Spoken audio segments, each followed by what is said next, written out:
Hello, everybody. Welcome back. Roll20 presents Tomb of Annihilation, River of Tiny Fish. So, Arcturus, Yeah, what's up? swimming across the river. So Yeah.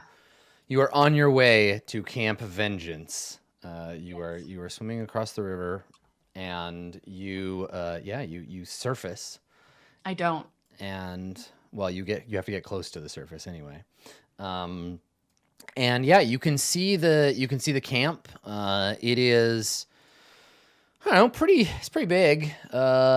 You can see the gatehouse. As I said, there's a moat. There are bodies and flayed like animal corpses all around it. And there's a little bit of like area that's been chopped away to make a beachfront with four of these canoes. And when you get here, you can see the canoes are probably big enough for four people. One canoe is big enough for four people. Uh-huh. Um, and they're just tied. They're not floating in the water. They're Oh. just up on the beach and they're tied up. Okay. I was hoping they were on like a Oh, dock. I thought they were floating. No, Yeah, I no. thought they were on a Mighty. dock and Yeah. floating. But I mean, it was a ways away, right? Like this took you a long time to swim over here. Yeah, of course we didn't get a good view. Okay. So what I had wanted to do was use the length of my Triton to like unhook one of the boats without they're on the beach. So obviously I have to get up on the shore at least a little ways. But like I wanted to try and like use that extra length to unhook it and then just like pull it into the water. I want to not like call as little attention to myself as possible. I would have preferred to just not get out of the water at all, but since they're like beached, Yeah, it's not gonna be doable for you, I'm afraid. Let me take a quick or can I like? This is a weird thing because the way that I've described my magic whip, it's not really a cutting implement, but it's like also a magic weapon. Could it sever one of the boat's ropes? Let's no, it can't. It can only attack like physical targets. You can't use divine or it's spiritual not like, weapon to do that. Okay. No. Let me just pull everybody over to the map because I have a separate map of literally every goddamn thing. Let me pull you over to the map and we can all take a look at it and help Arcturus plan Operation Steal a Boat, Grand Theft Aqua. Let me give you your site here for everybody, and then I'll drag all the players over. Oh, hey, I never realized the compass in the sea on the wild map. It's got the little Tomb of Annihilation face on it. Yeah, the Archlich. Yeah, scary face. Okay, so there's an Archlich here. Yeah. Yes. He is the owner of the aforementioned tomb. Yeah, his name is like There's a pronunciation guide. Thank the powers that be. Thanks, Dungeons and Dragons. There's a pronunciation guide in the book. I have not looked up him because I didn't think I would need his name so soon. You know, good old aesthetic. So yeah, he's a scary lich man. And so this is what it looks like. I assume, can everybody see now? Yeah. Okay. So you can see the gatehouse up here, and I think actually as you approach, doing the kind of like lift your eyes slightly above the water to look around. Yeah, you can see there are guards posted. The house, the little guard house up here, has a tattered flag hanging off the front, like tattered and burned and like probably mostly like ripped up, but you can just barely make out the gauntlet, the hand of the Order of the Gauntlet on it, on this filthy banner. And up top are two nervous looking guards. A Chultan and a Chondathan, though you couldn't tell where in Chondath he's from. One tawny skinned, one dark skinned. Both of them look miserable because they're standing in direct sunlight. It's jungle hot, and they're wearing chain shirts and holding shields. Gross. So they're just like standing there, trying not to like be the most miserable of all time. Okay. So my thought here is that my best way would be to try and get in between two of the canoes and like hide with my body like in between the canoes, and then use my like Triton to reach out and try and like lift one of the ropes off. Okay.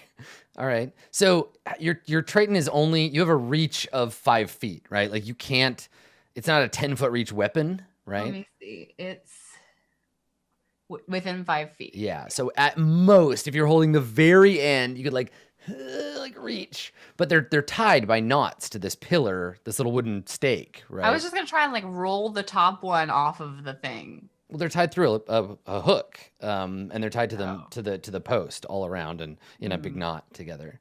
But like they're kind of, this one's kind of in the water, this closest one. Yeah. What do you want to do? What about where it's tied on the front of the boat Yeah. instead of on the pole? Yeah. You want to try to like untie it from there? I want to try and use the actual body of the boats as cover. So you want to sneak up in between the boats? Basically, yeah. Like I want to use the boat as cover from the view of these guards, All and right. then like maybe like shimmy up to where the boat Amazing. is tied at the front of the boat and untie it. Okay. And then like let it drift, go back under the water, and then like once I'm more confident I'm out of their view, I will then surface, tie the boat with my own rope, and come back across. All right. Well, Meanwhile, the tune from the Pink Panther plays through this entire thing. didn't say like sneaking up, like swimming out of the thing. All right. Make a stealth check. I am asking for the blessings of Istitia on this fucking bullshit. Okay. Thankfully, you can cast your spell underwater, so they can't hear you. So you just like cast your spell. This is gonna be fucking. Oh no! Oh no! You're terrible. Yeah. Goodbye. I'm dying. Okay, so you got 5. All right. Yeah, I'm dead. All right. See you guys later. So you like swim up there, poke your head out of the water, get ready, and you hear someone, you hear a voice from above, shout, "Hey, hey!" And then the other voice, the other person comes up running beside him. What do you do? New strategy, talk your way out of it.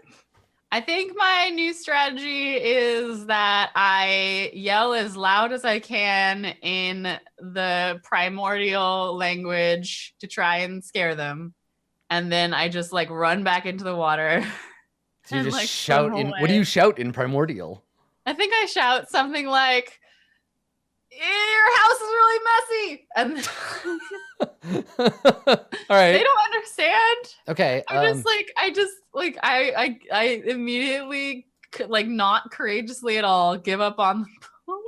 Okay, one of them hucks a spear at you. 45 feet. Okay, so he's got disadvantage and you have cover. You have like 3/4 cover, whatever. And I get a 10. No. So it misses. So one of them's like, Wait. I'm not wearing any armor at all. it super doesn't matter. A 10's not enough. Because even unarmored, you have a 10. So any bonus and disadvantage. So he's just like, and throws a spear at you and it thunks into the sand as you dive back in the water and like swim away. Yeah. I can't Okay. take on. So from the other side of the river, Little Fox, you're watching, but you can't really see the details of this stuff because it's, it's a ways away. But you do hear a pung pung pung pung pung pung of like an alarm being raised distantly across the river.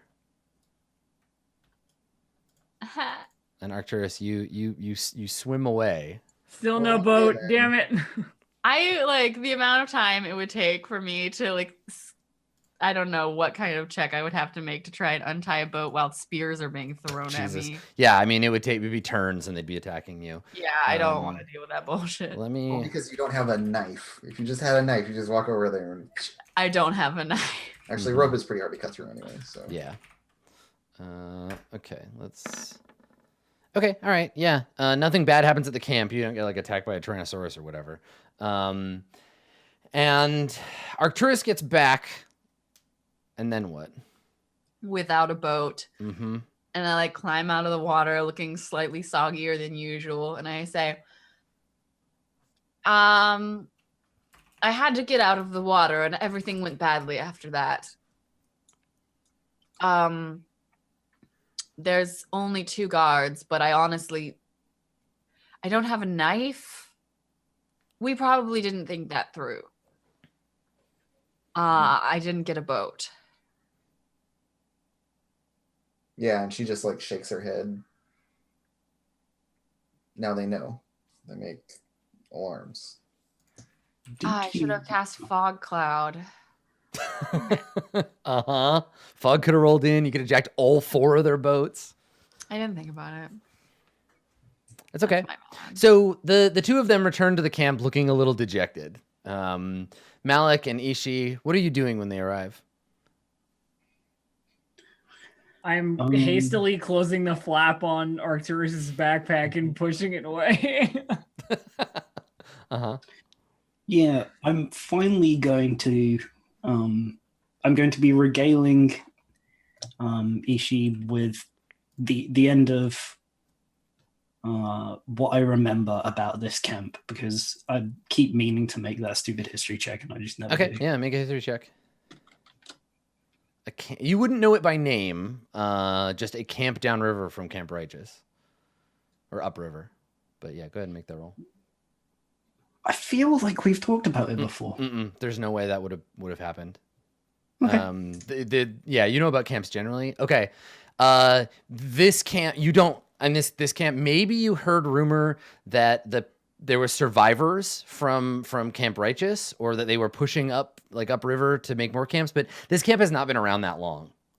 It is not an intentional camp. This is an escape camp. This one is not on any plan you've ever heard of. So I think what you know is that you don't know anything about it. I think that's why I'm so surprised as they walk back. And that's why I'm so surprised that we can. Yeah, so surprised. Just see this. Oh, yeah. So, did we figure out how we're gonna get across the thing? Well, you see, I tried to steal a boat, but in the end, I'm not nearly as sneaky as you, Ishi. How long could you hold your breath? Like why did you try and steal a boat? Regular amount of time. Oh, we were going to give it back. So you went up to their camp where they could see you, tried to steal that. This doesn't seem like the correct way to ingratiate yourself with a camp full of people that we're hoping to stop at. Did you see? They have flayed animals. I don't really think that people who flay animals Then why were we trying to go there in the first place? We could have just moved on. And Little Fox chimes in at this point and says, moving on. And sits down to make some food for herself. To where? We must go to Oralunga, but we still gotta cross over the river. It is on that side of the river, yes. They destroyed our stupid boat, freaking goblins. Yeah, and Little Fox shrugs. River doesn't go forever. Yes. We will have other chances to cross. I don't know. It's pretty long. As a point of order, there were many dead people and also flayed animals. I really think that I don't think I can just leave be piles of dead bodies. I don't feel comfortable. You'd rather the 4 of us take on an entire encampment's worth of people because you suspect that they might have hurt these people in the past? There are plenty of different reasons. In fact, it was your judgment. You got to make the decision. I'm sorry it didn't work out. I will stop trying to tell you how to do all these things. I need to trust you to make your own decisions. Okay. Too much talking. Here's the thing, right? And you say too much talking, and Ishi just keeps going. Of course. Here's the thing. When it comes to the number of places where we've been, where the response has been killing us or attacking us in some way, it's been really high. But statistically, there has to be somewhere in this jungle where we won't get attacked when we go there. And Well, I'm hoping speaking that of- it's that place. So Speaking of being attacked, they did sound an alarm of some kind. I should Because say. you said you were trying to steal stuff. they They did. might be bringing their boats to us. And also, was that you yelling? So As this conversation is going on, like when Arcturus thought about, oh yeah, there was a alarm. Like he starts putting on his armor. So Arcturus, you saw the sign of the Order of the Gauntlet, right? It's a gauntleted hand holding a sword on a gray background. The Order of the Gauntlet. Now, unless this is being put up as we killed all the Order of the Gauntlet people, though the guys you saw up there, I'll leave it up to you to decide, but they didn't look like, necromancer servants or whatever. The Order of the Gauntlet is an order that is formed explicitly. They were a lawful good order. Everyone on Earth has had some contact with them. Everyone knows they exist. They're like the Harpers that way. And they're predominantly clerics and paladins of the gods of justice and protection, and they're anti-evil, right? They fight evil everywhere they go. Okay. Yeah, they're a lawful good organization that stand militarily against evil foes in decisive unity. So I would have known that. Yeah, they can be dicks about how they do it. They're very authoritarian. They don't often take votes from local communities first, but they're not you're not wandering into, if it is an Order of the Gauntlet camp, you're not wandering into, however, trying to steal from them. Yeah. They're probably not going to be too happy about that. So I feel like I'm remembering the alarm, and I'm putting on my armor. I'm like, oh right, they did there was some drumming, and then I think again, and I'm like, actually, they did have I don't know if you saw it from across the river, Littlefoot, but they did have a banner of the Order of the Gauntlet on. Maybe they might not be. We should. If they're, the thing is that we can't really get all of you closer without some sort of boat. I'm not really equipped to just take one. But why don't I head down to the bank across the river where they're probably still searching for you, try and smooth this whole thing out. We can talk like two groups of civilized people. Wait, you said Order of the Gauntlet? Yeah, no, we should just go. Yeah. Let's go to the next place. Statistically, there is one place where the people will probably not try and kill us on sight. Yeah, but not for me! Ishi's right. Malik, you'd be fine. Arcturus, you could talk your way into being like, yo, I'm just like you, but blue. But Little Fox and Ishi, they would probably need a lot more convincing to believe that I'm the correct very thing. persuasive. That's true. You are. Okay. You can't really negotiate across the river, though. It's my snout on the line, but okay. Don't worry. You can all stay here, stay hidden. I will only come back to either tell you that we're moving on or that we've secured passage across. If I think you're going to be in danger, then we can just leave. I mean, the river is quite wide. How exactly do you intend to speak with them? Shout real loud. I do have... You got magic make you louder? You seen? They can breathe fire. I'm sure I can Pretty cool. shout fairly loud. Okay, so what's your plan, Malik? We will follow you out into the jungle. What do you do?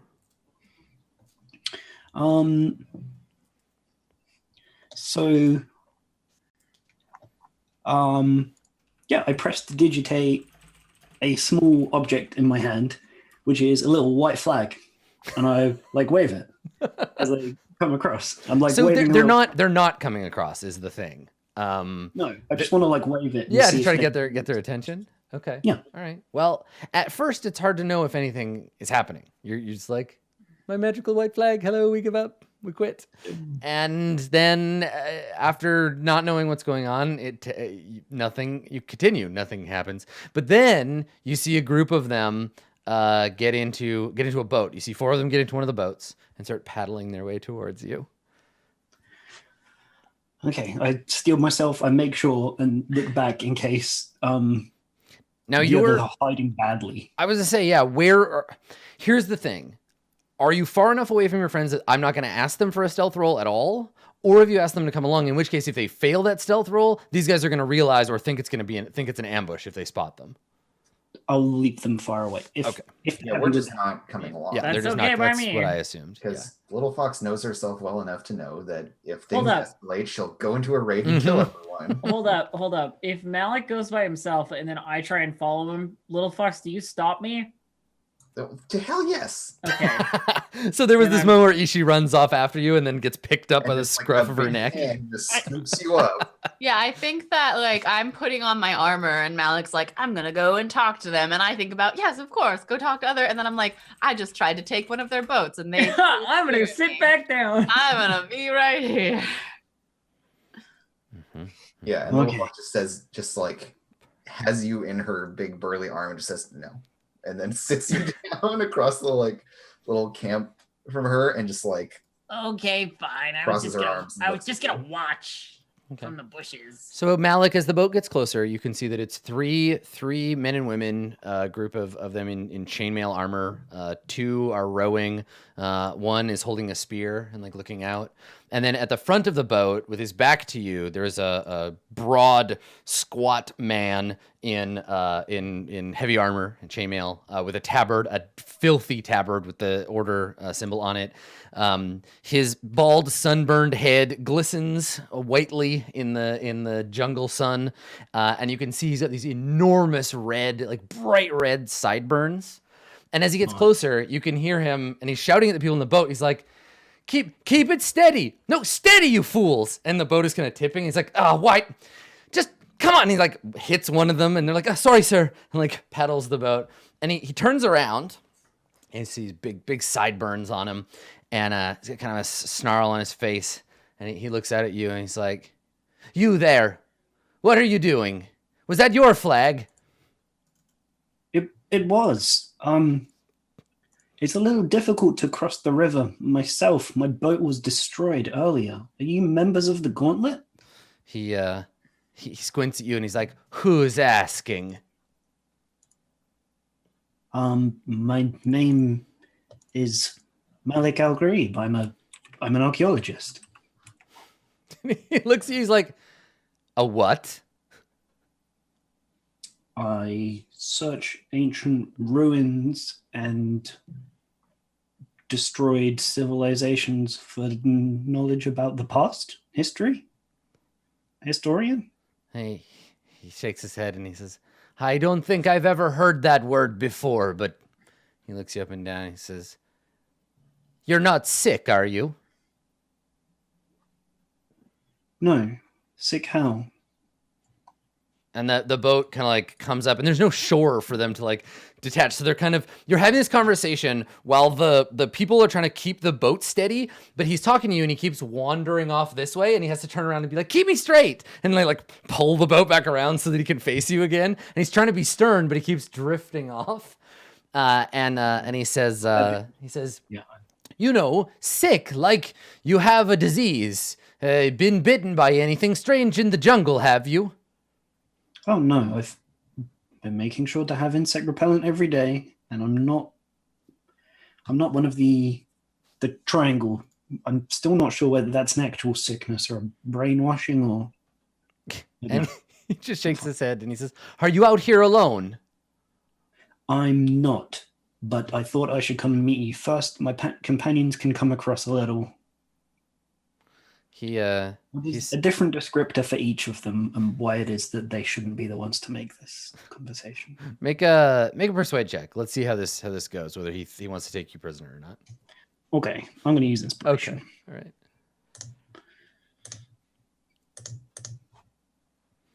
right. Nice. Good that you did that. Pretty good. Yeah, 17. So he says, are you're not like, you don't have a weapon on you. No. Right? Okay. Staff, Yeah. that's it. So he says,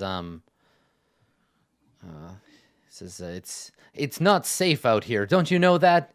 There's undead everywhere. You shouldn't be standing out in the jungle like this. We shouldn't even be talking out here. Now, he looks over his shoulder. He says, the camp's on high alert. We saw some sort of creature floating in the water earlier. The guards say it was a swamp monster of some sort. To which I said, there's no swamp around here, just the river, you idiots. And he looks, and you can see the guard who obviously made the report, like, roll his eyes, like, look, I didn't mean, and he's like, quiet, you. He turns back to you, and he says, now, you wouldn't happen to be traveling in the company of some sort of river monster, are you?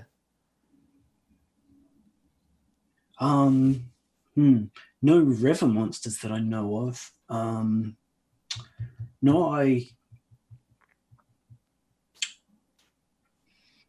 Not a river monster. Nope, most definitely not. I do know merfolk, but they can't swim in this sort of water. They're saltwater type people. And he says, you're traveling with the mermaid? Merman. He squints, he's like, how does that work? Is the fish part on top? Oh, wait, no, they're called tritons in this game. I said tritons every time. I'm sorry. I love the idea that Malik accidentally called him a merman. So he says he shakes his head and he says, we can have the biology lesson later. There's no point in being out here making all this noise. And he looks down and he says, well, we don't have a lot of room on the boat for you and your friends, but well, and he looks behind him. He's like, take me ashore. And they're like, but where, sir? And he's like, over there. And they kind of like paddle him over, and he wobbles. And I'm gonna see if he can make the jump without falling in the water. Let's give him a difficulty 15. This is the last holdout of. Oh, just barely. Order. So he gets up on the edge, and he's like, all right, hold her steady, boys. And he like hunkers down, and he goes to jump, and the boat tips a little, and he just falls in the water. And he splashes up out of the water, like flailing, and he's like, God's damn it. Pulls himself up, wipes himself off, wrings out his. I go over and I offer to like take his hand because I'm not armed. Yeah, so I'm probably seems super dangerous. So you pull him up, and he weighs a ton. Dude is huge. And you pull him up, and he's just like, I've fallen in this river more times than I can count. And he like sighs, and he says, all right, let's go and see your friends. And you idiots, don't go anywhere. And he turns back to you. And as you're walking, he's like, lead on.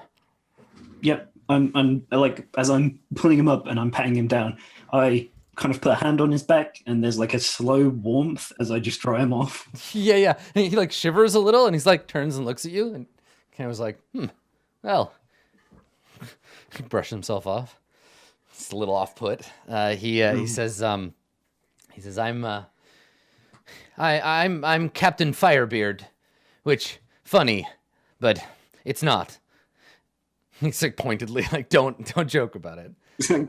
Don't worry, I have. Does he have a beard? No. No beard. No. Okay. He just has giant He sideburns. has mutton chops. Yeah, big old mutton chops. Now, I don't want you to get into a situation that you're uncomfortable with, so I will warn you that my companions are not human. And he squints. He stops. They are He to be squints. trusted. He stops. He squints, and he's like, not human. Well, I mean, nor am I. So what do you mean then? Like elves, dwarves, perhaps? A little more unconventional. They all speak common and are And you very see happy him. to obey You see him like orders. put his hand on his sword, and he's like, "Your friends aren't goblins, are they?" Oh no, I've known some nice goblins in my time, but no. And he No looks at you, and he's like, "I can't abide a goblin sympathizer. I think you must be mistaken. But as long as you're friends, they're not goblins. I think we'll get. Now they're not undead, are they? You're not traveling with any." And he's like, you can see him try to think of like undead that you might. What are other things I hate? Any Yeah. vampires? I Right? guess. Like, and then he realizes it's daytime because that's the process he goes through, and he's like, never mind. If you're traveling with the dead, you'd be one of them already. True enough. All right. Okay, everyone. I'd like shout back to them. I say, I'm here with Captain Firebeard. He wants to meet you all before we are ferried back over to the camp. He says to you quietly. He says to you quietly before anyone responds, or as they're responding, he says, "This better not be an ambush, because you ambushers go to hell, you know."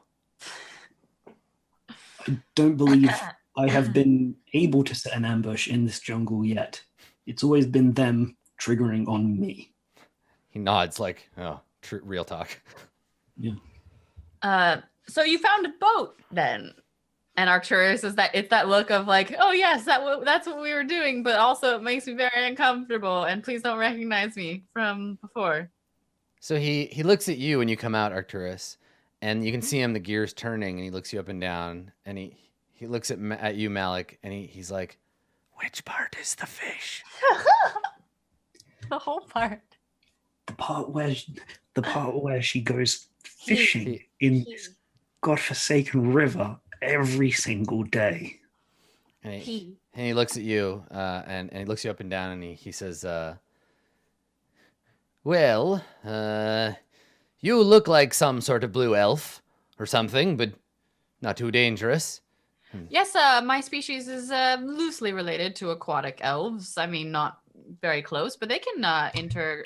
Yes. I don't think that the almost like a blue elf. All right, merman. I didn't ask for your life story. Pointedly, by the way, I'd like to be hiding. Okay. But behind Little Fox. Okay. So like wherever Little Fox is sitting, I'm line of sight behind them. As a general rule, not a merman. And I can't imagine anyone would ever make that mistake. And he shakes his head and he's like, I don't like water. Like that's just and like I think that Arcturus wants to say that it probably doesn't like you that much either, because like I don't like you either. Probably like I'm just gonna guess that people that have been in this like jungle for a long time are very dirty. So Little Fox, how do you make your entrance? Well, she's seated so that she's not as intimidating. And is just like across the camp. It doesn't say anything because she's awkward and quiet. Mm-hmm. So she just looks at this dude. Do you go on, say something?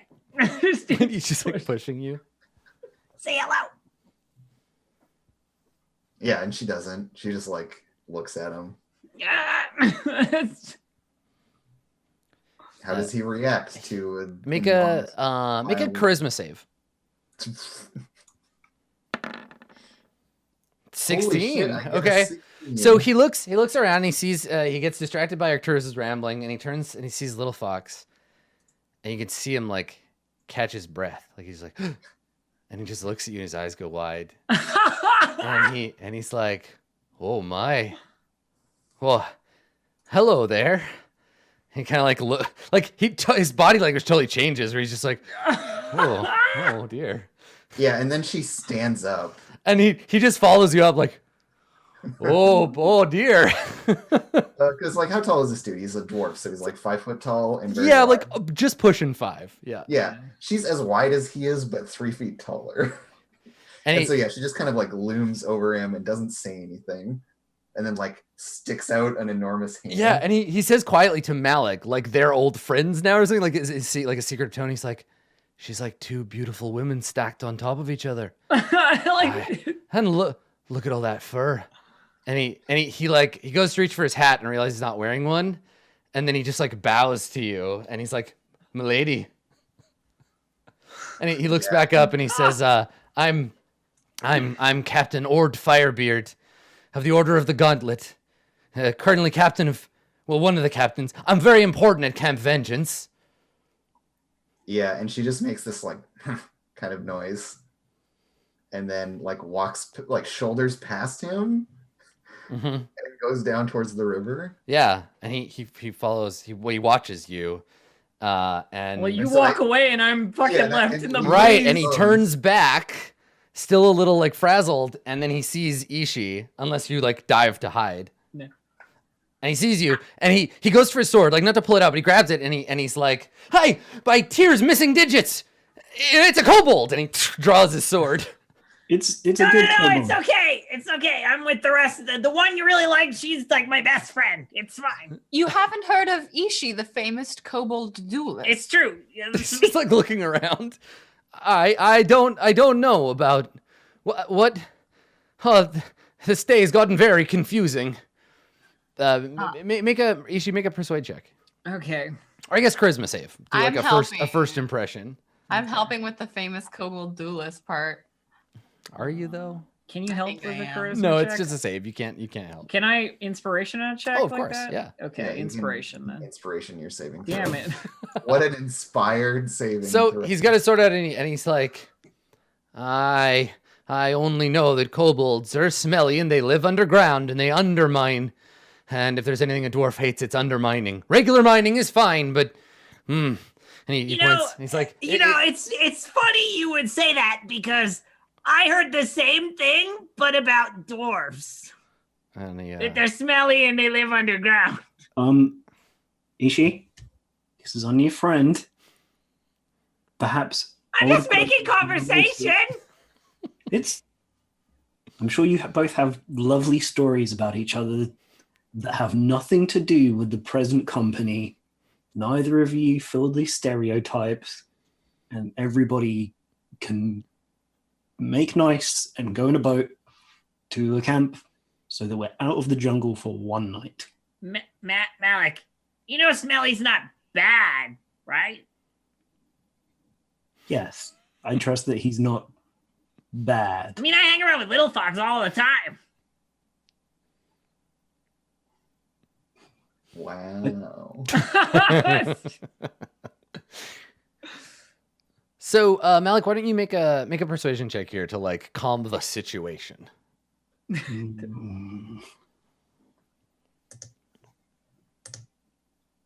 Nice. Okay. Damn. So he puts his sword away and he says to you, Ishi, he says, I won't lie. I've never met a kobold that I could speak to, or really any kobold before at all. So you're a bit of a surprise. I'm sorry I drew my sword on you. And that's okay. I get that reaction a fair amount sometimes, but it's fine. It's okay. Not many of my people learn the whole complicated common thing. Draconic is like way easier. Or they live far away. Actually, I mean, in Draconic, I'm just like, yeah, whatever. So he says, what are you all doing in the jungle anyway?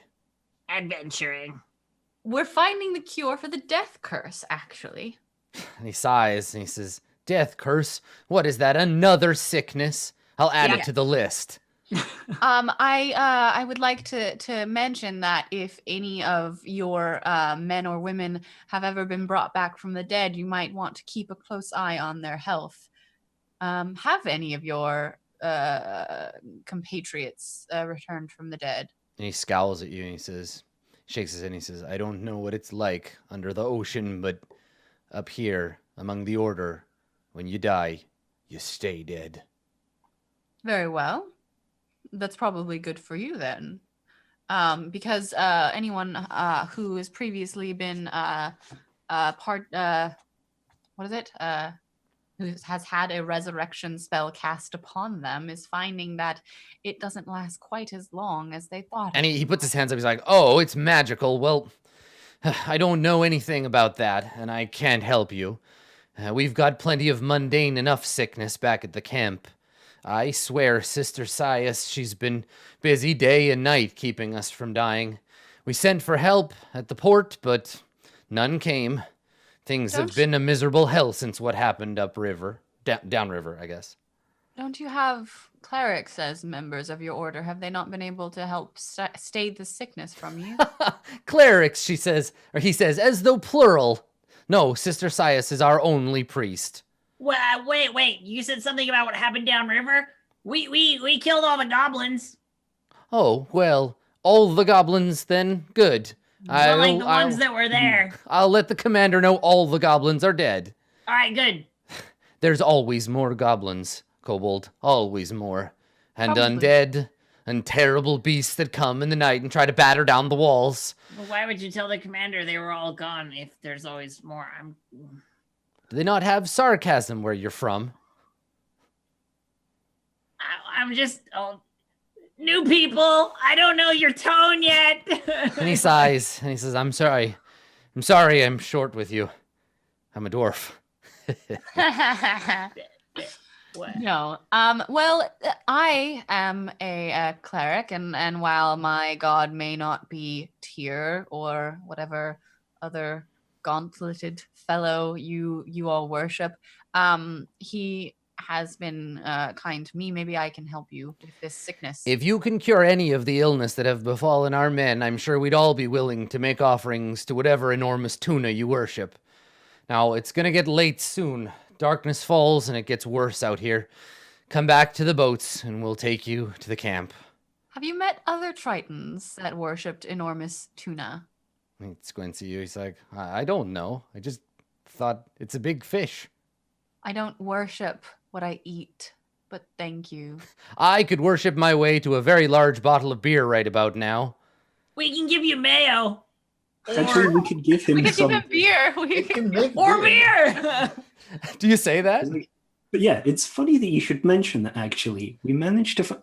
He turns. tell you back. He turns suddenly and grabs you by the front of your shirt. He reaches up and grabs you, Malcolm. He pulls you down next to his face. He's like, "Say that to me again." Beer. And he goes, beer.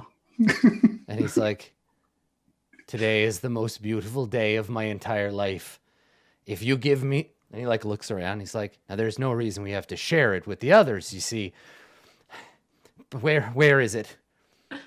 Well, And I suddenly he's suppose- just like licking his lips, and he's just like, I suppose if we can consider your good word to the rest of the camp, then a drink among friends should be fine before we head back. He nods and he goes and sits down on one of the like logs that's nearby. You've been sitting on. He sits down and he says, It can make 4 gallons of beer, by the way.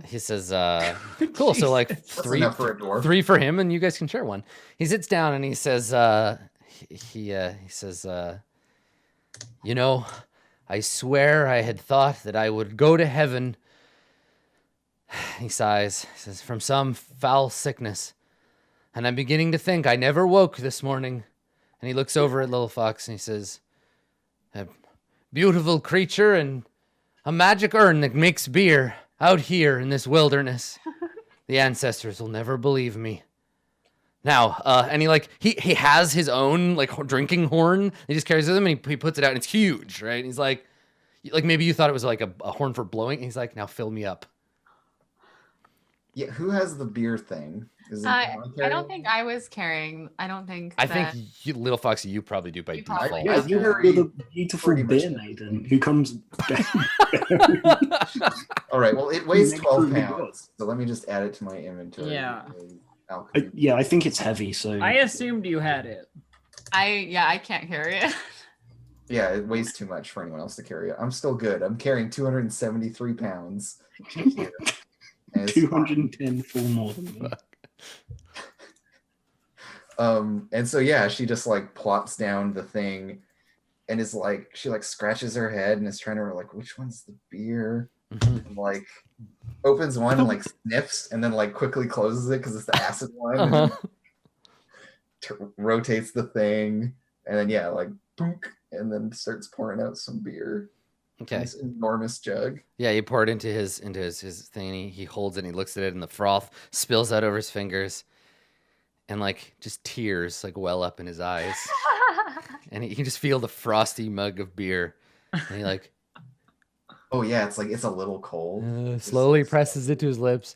And he drinks the whole thing in one go, and belches loud enough to startle some birds that are nearby. And he looks up at you. He swallows and he wipes his mustache and he says, "Do you have a boyfriend?"